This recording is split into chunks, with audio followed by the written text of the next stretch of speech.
Okay, I'm quite new to this, as you obviously can tell, but this is to you, brother. The past few days has been quite a revelation in many ways, and I think we're both a little bit shocked. I am, and I'm pretty hard to shock, really, at the end of the day. But I have cried out to the universe that I may find who my mother is one day.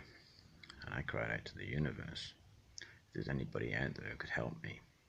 Well, you sort of turned up, and you said some things, and it was like it opened a Pandora's box.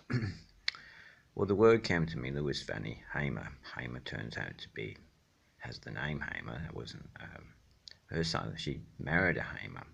She married a Hamer from the land of Nod. And it turns out, I believe, that it's quite possible when Martin Luther King knew Lewis had the baby. Well, he may even said before it was going to be a white one, and call him Noddy, because he was from the land of Nod.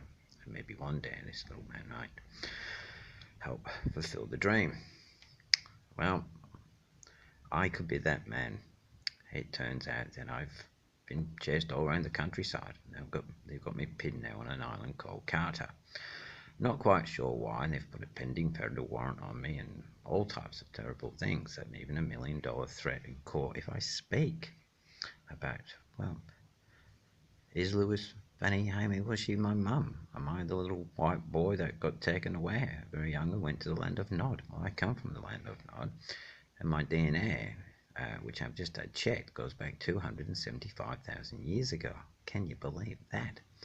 Well, I do believe on DNA, and I just hope that someone out there will hear my plea for justice.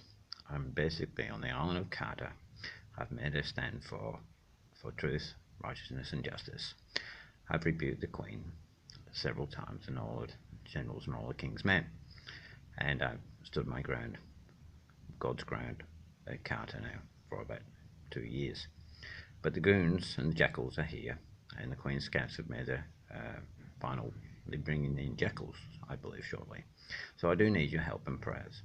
I have made a claim to the Queen of England that she's not a queen. I've rebuked her, said, shame, shame, give your money back, give all that stolen back, and I would be a better queen, a better king, should I say. Let me sit in that chair. Let me make some changes. Well, I would. In Jesus' name. Hallelujah. Bye for now.